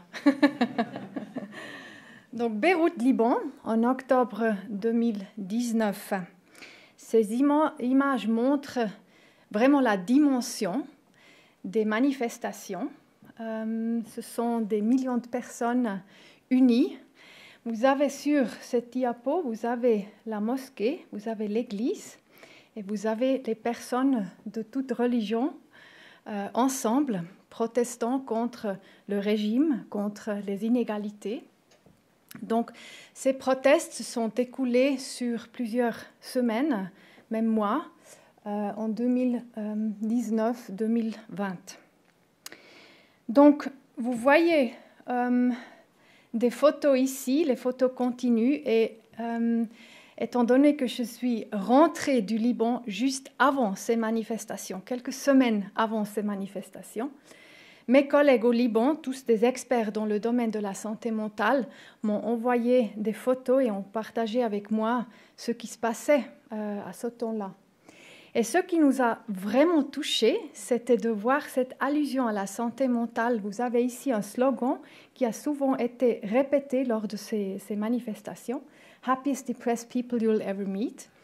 Donc, il y a cette allusion entre la dépression et les conditions de vie qui sont désastreuses au Liban. Et il y a aussi le mot « happy », donc c'est vraiment la caractéristique du peuple libanais, d'être joyeux face à une situation de tragédie. Sur cette deuxième photo, vous voyez une référence à l'anxiété et aux anxiolytiques. Donc, le Xanax, c'est un anxiolytique. Et cette jeune femme dit que c'est un politicien, Gibran Bassil, ta présence me provoque de l'anxiété. Donc, c'est un politicien qui a particulièrement été hurlé à bas pendant ces manifestations. Et sur la troisième photo, vous avez un homme, il est seul, il n'a pas envie d'un bain de foule. Donc, vous voyez aussi l'humour de ce peuple face à la tragédie, ce qui m'a toujours beaucoup touché. Et vous avez trois exemples vraiment de cette allusion entre la situation, les conditions de vie, la politique, les inégalités, la corruption et la santé mentale. Donc, en février 2020, quelques mois après, le Liban a eu son premier cas de Covid-19. Et 6 mois après, quand on a pensé que les choses ne peuvent pas être pires, ce fut l'avalanche.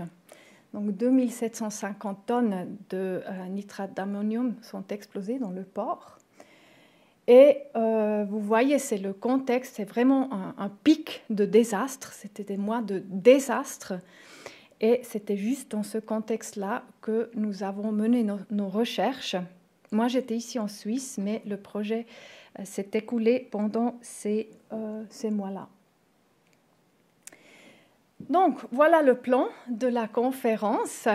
J'aimerais commencer par un petit résumé de la situation de départ dans le monde. Après, je vais aborder le trouble mental dans le contexte socioculturel. Ça inclut la manière dont le trouble se manifeste, donc la phénoménologie des troubles mentaux, et les facteurs qui déterminent le trouble, donc l'étiologie des troubles mentaux. Et je vais vous présenter 2 suivis psychologiques. Vous avez déjà introduit pas à pas, step by step. C'est une intervention en ligne encadrée qui a été développée par l'Organisation mondiale de la santé. C'est une intervention d'auto-aide à bas seuil. Et l'autre, c'est un manuel thérapeutique pour les traitements en face à face. Nous avons commencé ce projet-là au sein de l'Université de Lausanne. Nous allons adapter culturellement ce manuel thérapeutique et nous allons le tester parmi les populations réfugiées en Suisse. Donc, ces 2 approches sont vraiment très, très différentes.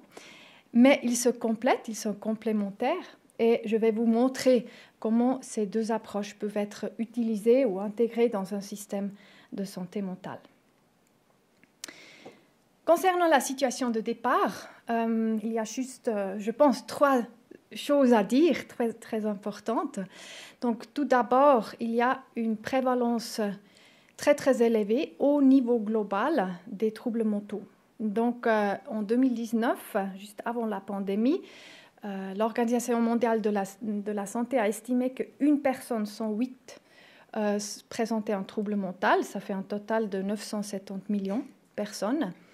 Et ce taux a encore augmenté avec la pandémie. Donc, selon les estimations, pour les troubles anxieux, on estime une hausse de 26% et pour les troubles dépressifs, on estime une hausse de 28%. Donc, énorme nombre de personnes affectées par ces troubles. Deuxièmement, nous avons un écart de traitement au niveau global. Donc, la majorité des personnes atteintes par les troubles mentaux n'ont pas accès à un traitement minimum adéquat. Donc, dans les pays à haut revenu, c'est plus ou moins 80%. En Suisse, c'est un peu moins. Et dans les pays à faible ou moyen revenu, nous avons 90 ou plus % des personnes qui n'ont pas accès à un traitement. Certains groupes sociaux ont encore moins accès au traitement et ce sont justement ces personnes-là qui sont plus atteintes par les troubles mentaux. Donc il y a une double injustice pour ces groupes marginalisés.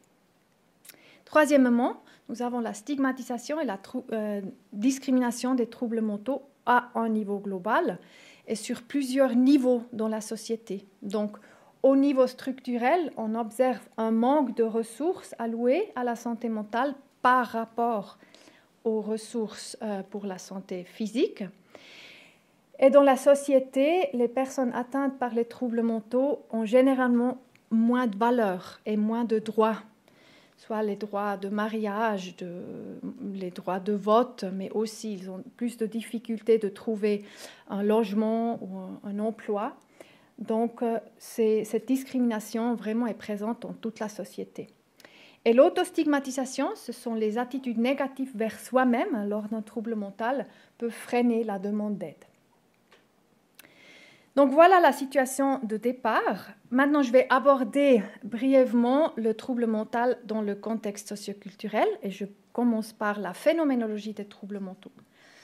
Donc, nos manuels diagnostiques, le DSM-5 et la CIM-10, ou maintenant la CIM-11, qui est entrée en vigueur en janvier 2022, ces manuels définissent les critères qui doivent être remplis afin que un trouble soit considéré présent.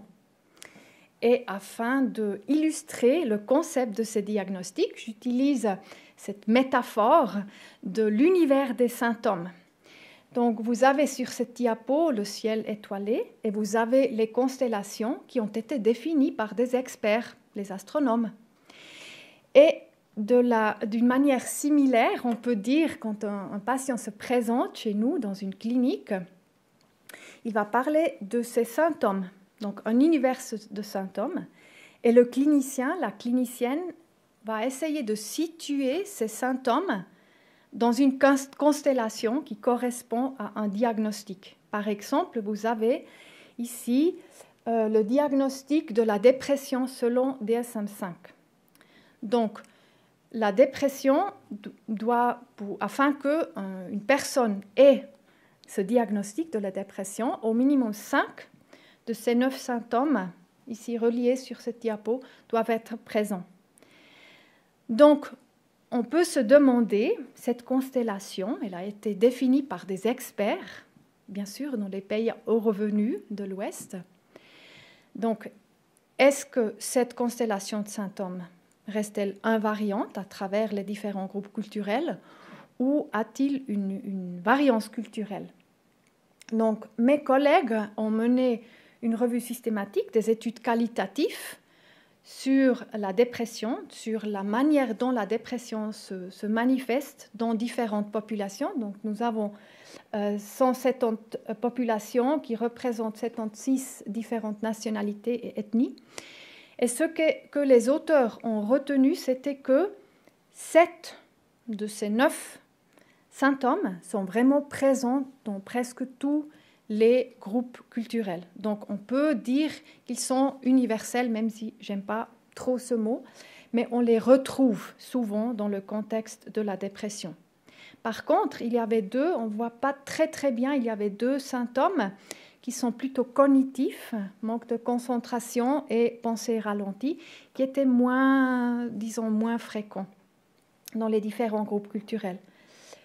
Alors qu'il y avait des symptômes qu'on a fréquemment retrouvés, donc les douleurs, les pleurs, l'isolement social, l'irritabilité, qui a souvent été évoqué dans ces études qualitatives.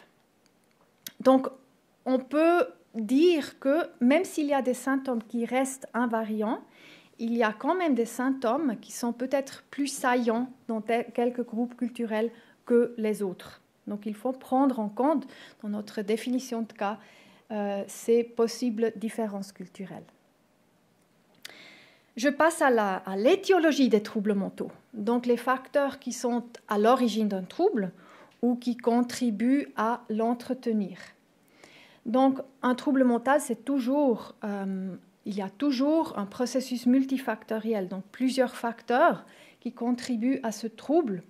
Nous avons les facteurs qui concernent l'individu, donc les facteurs biologiques et psychologiques, et nous avons les facteurs contextuels, donc les facteurs culturels, socio-économiques et environnementaux.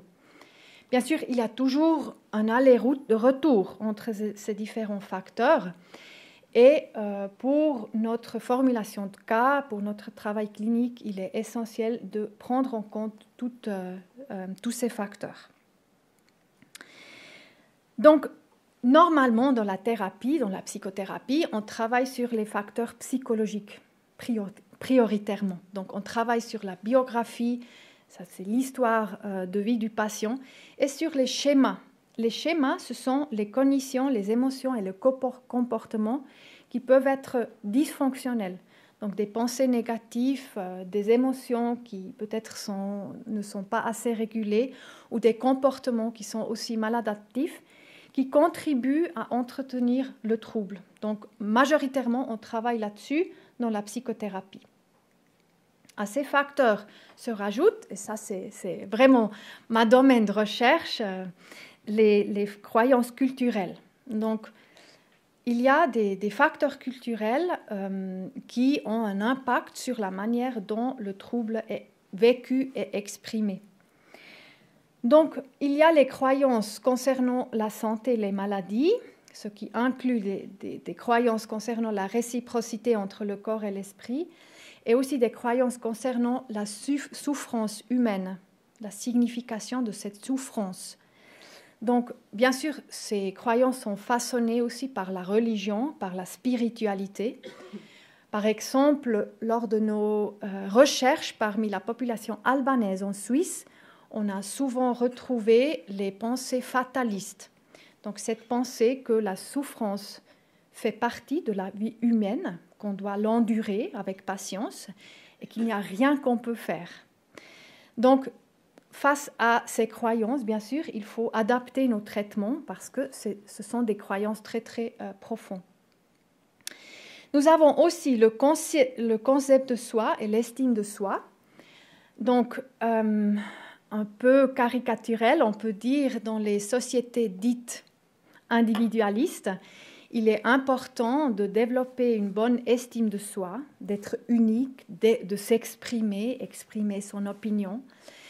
Et dans les sociétés dites collectivistes, c'est plus important de trouver sa place dans la société, de respecter les rôles, respecter les autres. Il y a moins d'importance d'être unique. Et ça a bien sûr un impact aussi sur, par exemple, l'expression et la valorisation des émotions. Dans les sociétés dites individualistes, on valorise beaucoup les émotions, on a tendance à les exprimer, les émotions négatives, mais aussi les émotions positives, alors que dans les sociétés collectivistes, on a plus tendance à cacher, à réguler vers le bas les émotions afin de maintenir l'harmonie sociale. Et le concept de soi, bien sûr, a aussi un impact sur la manière dont les relations interpersonnelles et le soutien social, par exemple, sont vécus ou exprimés. Donc vous voyez que ces croyances culturelles ont un impact très très profond sur tout ce qui est important dans la psychothérapie. Bien sûr, il y a aussi des chevauchements entre ces différents facteurs. J'aimerais vous montrer un exemple pour un tel chevauchement, par exemple le trauma prolongé. Je vous ai ramené ici une citation d'une étude de l'Inde parmi des femmes qui ont subi des violences conjugales. Donc ces auteurs disent que of course culture has implications for what can be considered a traumatic event to begin with. If PTSD is considered a normal reaction to abnormal situations, how does it manifest in situations where violence or other potentially traumatizing events become the norm? Et cette citation va dans le même sens. C'est une citation de Peter Wentevogel. Il travaille avec la population afghane. Donc, do not underestimate the suffering of the Afghans and do not overestimate their psychopathology. Donc, bien sûr, le contexte du trauma prolongé a un impact sur les facteurs psychologiques et il y a toujours cet aller-retour entre le contexte et l'individu. En ce qui concerne les facteurs socio-économiques, on voit au niveau global que, par exemple, les femmes sont plus atteintes par la dépression, on voit des pourcentages ou des prévalences élevées des troubles mentaux chez les populations d'un statut social défavorisé. Donc il y a un lien avec les facteurs socio-économiques. On a les mêmes données en Suisse. Par exemple, en Suisse, il y a un gradient éducatif. Donc, les personnes qui ont moins d'éducation ont plus de risques d'avoir un trouble mental. Et selon ce rapport de l'Observatoire de la santé OPSAN, les personnes issues de la migration ont aussi un risque élevé d'avoir des problèmes psychiques. Vous voyez ici, c'est plus en détail, on voit que chez les personnes entre 50 à 64 ans, de la première génération, ça veut dire ce sont ceux qui ont immigré en Suisse, la probabilité de souffrir de problèmes psychiques est 2 fois plus élevée que chez les personnes du même âge non issues de la migration. Et on peut observer les facteurs de stress post-migratoire, ce sont tous des facteurs structurels qui ont un impact sur la santé mentale. Donc, une étude menée en Suisse a montré que ces facteurs de stress post-migratoire sont associés avec le trouble de stress post-traumatique et avec la dépression, et cela au-delà du nombre des événements traumatiques. Ça veut dire que ce n'est pas seulement les traumas qu'une personne a subis pendant la guerre ou la fuite, c'est aussi tous ces facteurs-là en Suisse qui ont un impact sur la santé mentale de ces personnes. On parle ici du travail, la situation financière, le logement institutionnel dans le cas des réfugiés, mais aussi tout ce qui est la discrimination, la stigmatisation, mais aussi le processus d'asile, le repatriement. Donc tous ces facteurs sont à prendre en compte. Donc en résumé, il est primordial de prendre en compte tous ces facteurs dans notre formulation de cas et dans notre prise en charge. Et par cela, je passe au suivi psychologique. Donc, qu'est-ce qu'on fait, les psychologues? Qu'est-ce qu'on peut faire face à ces énormes taux de prévalence et aussi face à cette complexité dans l'étiologie, dans la phénoménologie?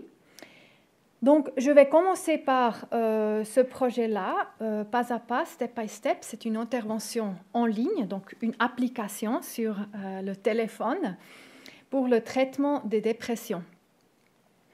Donc, ces interventions en ligne d'auto-aide sont devenues extrêmement populaires dans les pays à haut revenu. Donc, ils sont extensivement testés. Ils ont montré aussi des effets bénéfices pour les participants qui l'usent. Donc, l'Organisation mondiale de la santé a pris l'initiative de développer une telle intervention pour les pays à faible ou moyen revenu et surtout pour les populations qui sont atteintes par les situations d'adversité. Donc, vous voyez sur cette diapo que step by step, c'est une intervention illustrée. Donc, vous avez ici la protagoniste Seina et Rami, qui racontent leur histoire personnelle lors d'une dépression. Il y a le docteur qui fournit la psychoéducation et propose des exercices thérapeutiques pour traiter la dépression. Au début du programme, les participants peuvent choisir l'apparence de la protagoniste. On a mené cette étude au Liban, donc on a choisi des apparences qui touchent différents groupes culturels. Donc, ce projet a été implémenté par un très, très grand consortium. Il s'est écoulé sur plusieurs années. Donc, tout d'abord, l'Organisation mondiale de la santé a développé cette intervention step by step en collaboration avec des partenaires. À l'Université de Zurich, nous avons programmé la première version de step by step. Et cette première version a été adaptée plusieurs fois et après, la Libre Université de Berlin a programmé la deuxième version. Et maintenant, il y a une autre entreprise qui est en train de développer la troisième version. Et je suis sûre qu'il y aura une quatrième. Donc, tout le projet s'est été implémenté par le Programme national de la santé mentale, ministère de la Santé au Liban, le gouvernement. Donc, vous avez là le programme national. C'est un groupe d'experts qui ont vraiment fait un travail excellent pendant les années passées. Ce sont des experts qui ont travaillé même sans salaire, la nuit, le jour, afin d'améliorer le système de santé et surtout l'accès au traitement pour la population libanaise et pour les réfugiés au Liban. Donc, ce programme national a souvent été pris en exemple par l'Organisation mondiale de la santé parce qu'ils ont vraiment réussi à améliorer ce système de santé à travers des formations des spécialistes, mais aussi la formation dans les services primaires. Ils ont développé une stratégie, des nouvelles politiques et Step by Step fait partie de la stratégie politique de ce programme national de la santé. Donc, vous voyez que Step by Step est une application, mais cette application est intégrée vraiment dans un système de santé qui est en train d'être construit. Et il y a une prise en charge des patients, par exemple des patients en situation de crise, situation de risque, mais aussi dans le cas où les symptômes n'améliorent pas. Donc, ce n'est pas seulement l'application, c'est tout un système qui est mis en place par ce programme national de la santé mentale. Donc, on a bénéficié beaucoup de l'étendue des contacts de ce programme. Tous ces partenaires, ce sont des collaborations à long terme avec des ONG, avec le Commissariat des réfugiés, avec d'autres entités des Nations Unies. Donc tout cela nous a permis vraiment d'implémenter ce projet. D'un autre côté, on a eu pas mal de réactions assez négatives sur Facebook, parce que vous vous imaginez la population qui est en train de protester contre le gouvernement. Ils n'ont pas nécessairement fait la différence entre le programme national et le ministère de la Santé. Ils nous ont dit, c'est vous qui ont causé notre détresse, c'est vous qui causez notre dépression, et maintenant vous venez avec une application. On veut de travail, d'emploi, on ne veut pas d'application. Donc, c'était bien sûr, dans leur perception, le gouvernement qui est à l'origine de leur détresse, et ils n'ont pas beaucoup apprécié le fait qu'on a collaboré avec ce même gouvernement pour ce projet. Donc, on a fait un grand effort dans notre campagne des médias de faire la différence entre le programme et ce ministère de la Santé. Donc, le projet s'est écoulé sur plusieurs mois. Donc, on a développé l'intervention. On l'a adapté. Vous voyez ici, c'est ma collègue Jinan Abirami, qui fait partie du Programme national de la santé mentale, qui a mené des entretiens avec différentes personnes qui représentent différents groupes religieux, culturels, afin de toucher tous ces groupes. Et on a mené 2 essais pilotes, et après chaque essai, on a eu des retours, on a pris en compte ces retours afin de réviser le narratif, surtout le narratif. Et on a mené ces 2 essais randomisés contrôlés, donc j'ai eu le grand honneur et plaisir de coordonner les essais pilotes et les essais randomisés contrôlés au Liban. Et les essais randomisés contrôlés viennent d'être publiés en juillet 2022. Donc c'était vraiment une large période. Et justement cette période des désastres, du pic des désastres au Liban. Les 2 essais, nous les avons menés parmi la population libanaise et l'autre parmi les réfugiés syriens au Liban.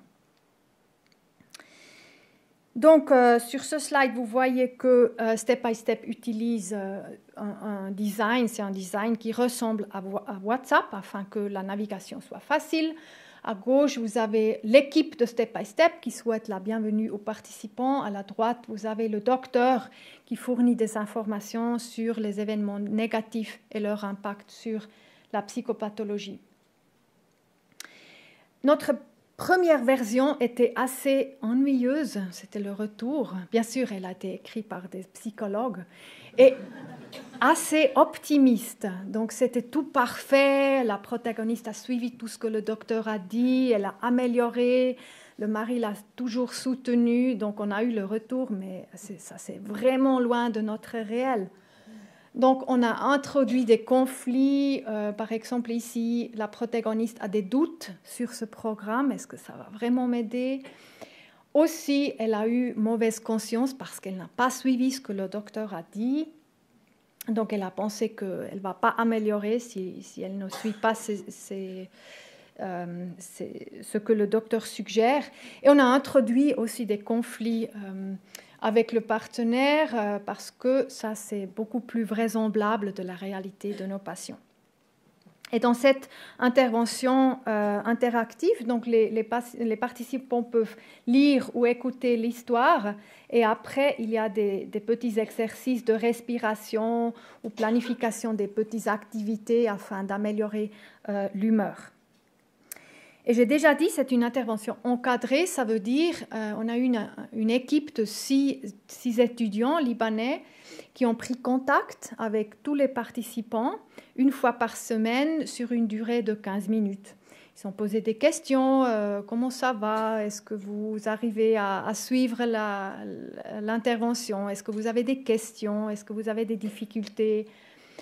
Et À la fin, quand on a développé toute cette intervention, on a mené ces essais randomisés avec 2 conditions, donc step by step versus les soins habituels.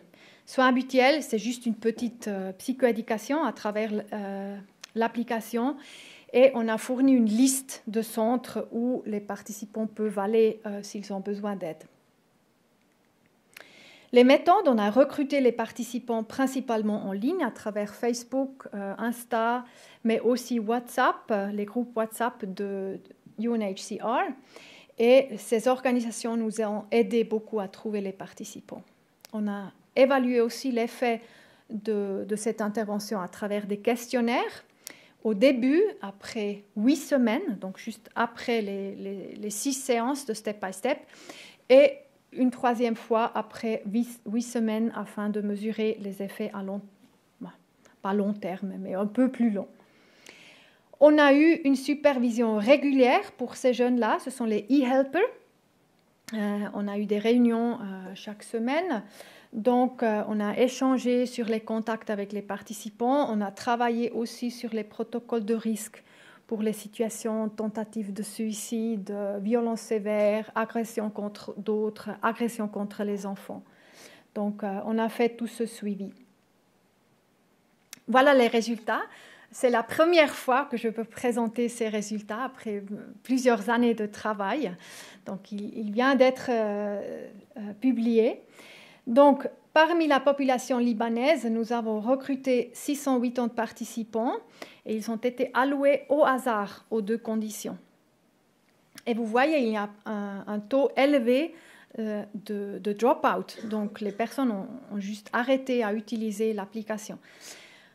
On n'est pas étonné outre mesure sur ces taux-là parce que vous vous imaginez, il y a un ad sur Facebook, vous téléchargez l'application, vous enregistrez, après, les personnes ont juste arrêté à l'utiliser.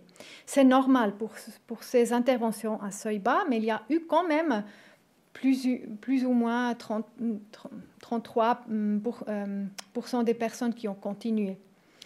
Et on a trouvé des effets significatifs du traitement avec des larges tailles d'effets pour la dépression. Donc, vous voyez, on a mesuré la dépression à travers ces 9 symptômes, c'était un questionnaire, et on a utilisé la moyenne sur ces 9 symptômes. Et vous voyez ici la condition step by step et les soins habituels. Là, il n'y a pas de changement, et ça, c'est la diminution des symptômes. Peu de diminution, beaucoup de diminution. Et vous voyez que les participants dans la condition step by step, là on a vu plus de réduction des symptômes. Et c'était statistiquement significatif avec une taille d'effet large. On a eu aussi des résultats secondaires, donc avec des tailles d'effet modérées à larges pour le bien-être subjectif, l'anxiété, le stress post-traumatique et les problèmes personnels. Les problèmes personnels, c'est un questionnaire. Et dans ce questionnaire, les participants décrivent dans leurs propres mots leurs problèmes. Donc, c'est un questionnaire subjectif. Donc, vous voyez, les participants évoquent leurs problèmes et ils peuvent dire à quelle manière ou sur quelle mesure ce problème les a affectés. Ils ont pu évoquer jusqu'à 3 problèmes. Parmi la population libanaise, on a vu que ce sont surtout les symptômes psychologiques et mentaux qui ont été évoqués, suivis par les problèmes sociaux et les facteurs structurels, donc les problèmes quotidiens. Et on a observé une diminution aussi de ces problèmes qui ont été formulés d'une manière subjective. Vous voyez qu'il y a plus de réduction ici de ces problèmes, mais il y a une large barre d'erreur. Le deuxième essai a été mené parmi les réfugiés syriens au Liban. Au Liban, il y a environ 1,5 million de réfugiés sur une population d'environ 4,5 millions de personnes. Donc vous voyez un taux énorme de réfugiés dans un pays qui a déjà des problèmes économiques, système de santé, etc. On a pu recruter 569 participants qui ont été alloués aux 2 conditions par hasard. Vous voyez ici que le taux de drop-out était un peu moins, donc plus de personnes ont continué. Et on a aussi trouvé des tailles d'effet modérés pour la dépression. Donc vous voyez que les symptômes ont diminué plus dans cette condition par rapport aux soins habituels. Concernant les résultats secondaires, on a aussi trouvé des tailles modérées pour le bien-être, l'anxiété, le stress post-traumatique. Donc, Step by Step a eu un bénéfice au-delà de la dépression. Et concernant les problèmes personnels, c'était vraiment intéressant de voir que les Syriens ont évoqué surtout ces problèmes dans la vie quotidienne et les problèmes structurels, suivis par les symptômes psychologiques et les problèmes sociaux. Et on a pu réduire. Et ça, c'est intéressant. À travers une application psychologique, on a pu réduire ces problèmes qui ont été exprimés d'une manière subjective. Donc, ça montre aussi l'aller-retour entre le psychologique et le structurel ou les problèmes quotidiens. Je vous ai ramené ici quelques citations. Donc, par exemple, participer à Step by Step a été une source de force pour moi. J'ai appris à m'aider moi-même lorsque je me sentais triste. J'ai également appris à vivre au jour le jour. Je trouve que c'est très utile. Je me suis sentie soutenue, surtout pour nous, les Syriens, qui avons tant de difficultés et qui devons prendre un nouveau départ chaque jour. Depuis que j'ai commencé à utiliser l'application, ma vie s'est beaucoup améliorée. Je suis devenue plus calme, plus concentrée et plus consciente des choses qui m'entourent, ce qui m'a aidée à obtenir le travail de mes rêves. Donc voilà le aller-retour entre le psychologique et le socio-économique. Donc en résumé, Step by Step a été bénéfique pour les personnes qui l'ont utilisé. On a aussi estimé l'effet en incluant tout l'échantillon, donc aussi ceux qui ont arrêté à l'utiliser. Donc les effets, ils sont là, même si on prend ça en compte.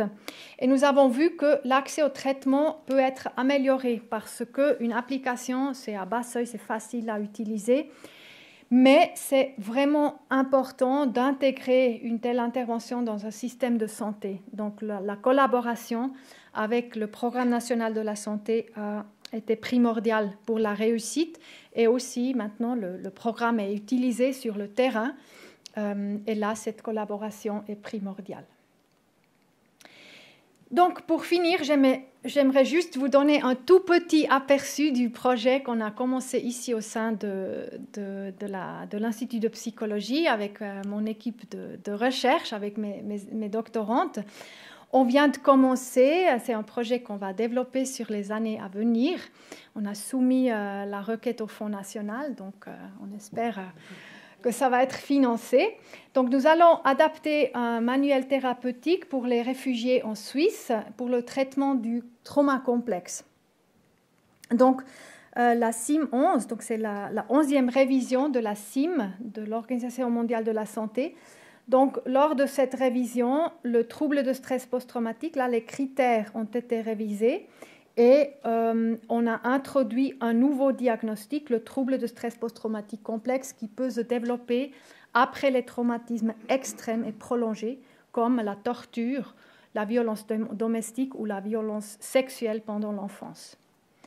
Donc, pour le trouble de stress post-traumatique, seulement 3 symptômes ont été retenus. Ce sont les symptômes dits universels, donc ceux qu'on peut observer dans, disons, tous les groupes culturels au niveau mondial après les traumatismes. Donc, c'est les évitements des souvenirs traumatiques et les situations qui peuvent donner des souvenirs. L'hypervigilance, ça c'est être en alerte tout le temps, et les intrusions, ce sont les flashbacks. Et pour le trauma complexe, donc le trouble de stress post-traumatique après les traumas extrêmes et prolongés, se rajoutent 3 symptômes: la dérégulation des affects, l'altération du fonctionnement par rapport à soi-même et les relations interpersonnelles perturbées. Donc, afin que cet trouble soit considéré présent, tous les 6 symptômes doivent être remplis ou présents. Donc, Dans notre groupe de recherche, on s'intéresse pour justement la manière dont ces symptômes-là se manifestent à travers les différents groupes culturels. Donc, la psychopathologie, il faut toujours l'évaluer par rapport aux normes culturelles de notre patient. Par exemple, l'altération du fonctionnement par rapport à soi-même, se sentir nul, avoir l'impression de ne pas avoir valeur. Ça dépend bien sûr du concept de soi. Avoir valeur, nous avons vu au début de cette présentation, estime de soi, s'exprimer, être unique, ce sont des valeurs dites individualistes.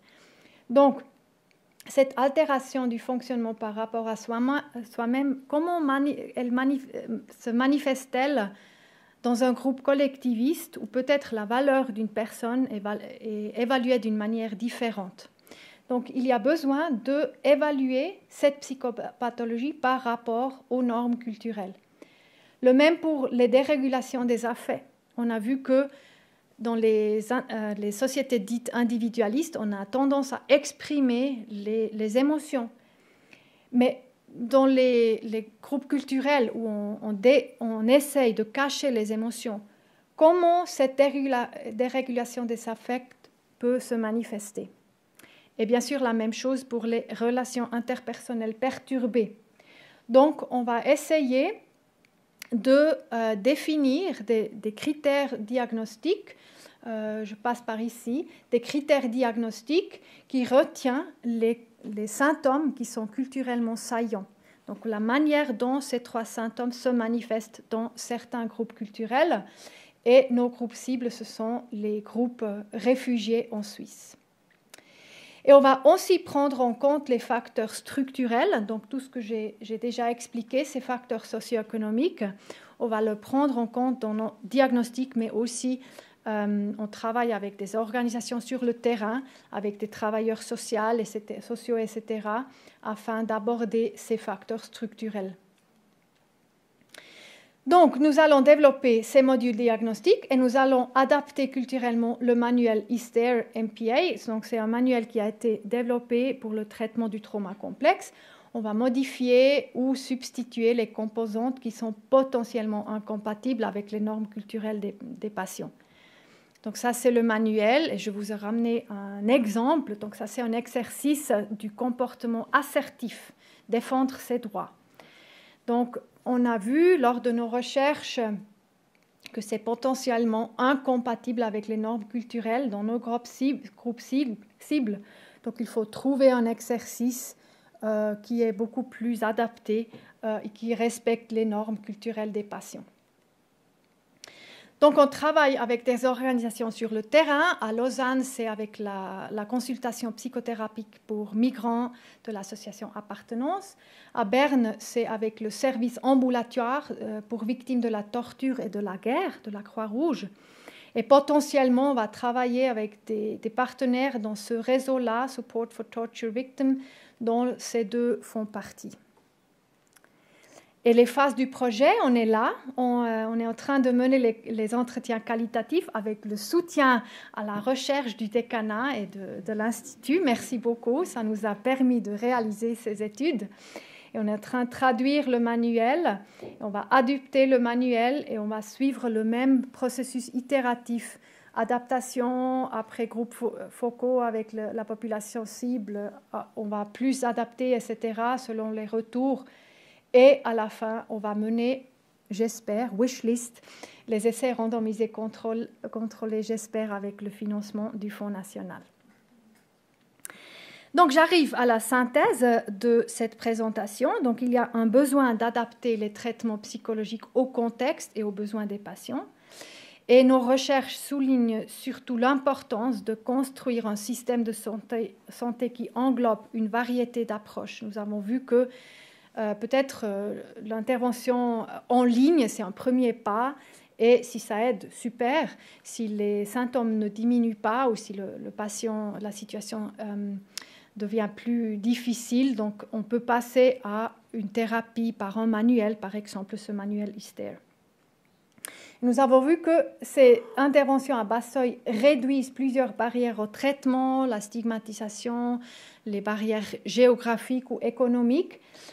Et nous avons aussi vu que les traitements doivent prendre en compte les normes culturelles de nos patients et de la patiente afin d'être acceptés et d'être effectifs.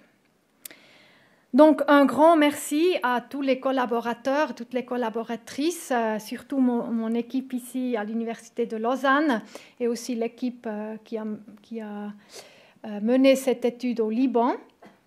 Et bien sûr, un grand merci à vous d'être présents et pour votre attention.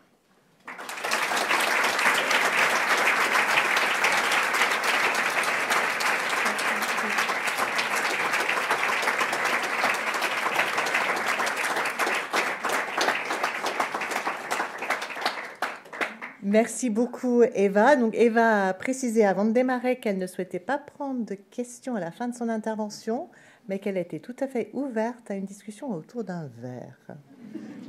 Ça tombe très bien, puisque nous arrivons au terme de notre cérémonie.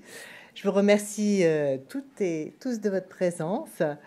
Merci beaucoup, Eva, pour cette passionnante conférence. Encore toutes nos félicitations aux lauréats ou aux lauréates et nous vous convions donc à un apéritif dînatoire qui aura lieu dans notre bien-aimé cafétéria habituel de Géopolis, donc de l'autre côté de la route. Et n'hésitez pas donc à échanger sur vos impressions et surtout à interpeller notre conférencière si vous avez des interrogations sur ses recherches. Merci beaucoup à toutes et à tous et à l'apéritif tout de suite.